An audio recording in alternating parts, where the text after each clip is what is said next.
মোবাইলের হেডফোন খুলে দিলাম, তাও নানা তাল থামতেছে না। ঘটনাটা কি? এই সময় নানা পকেট থেকে টেয়া নিলেও এই শালামনের তীর পাবো না। কি ব্যাপার? নানা, ব্যাপারটা তো আমিও বুঝলাম না। ওই তুই কিসের ব্যাপার বুঝলি না? যখন তোমার মোবাইলে হেডফোন খুলেছিলাম তখন তো তুমি টের পেলে না। যে আমি টাকার জন্য পকেটে হাত দিছি, টপ করে হাতটা ধরে ফেলাইলে। ব্যাপারটা তো বুঝলাম না নানা। এইটাই বুঝলি না নাতি? এই দুইটা আমার চোখ না, এই দুইটা হলো সিসি ক্যামেরা।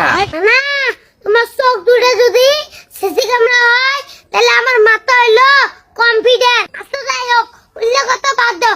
নানা দেখি ইরে আল্লাহ, তোমার মাথা মধ্যে না পাখি আইগে দিছে। আমরা তোমার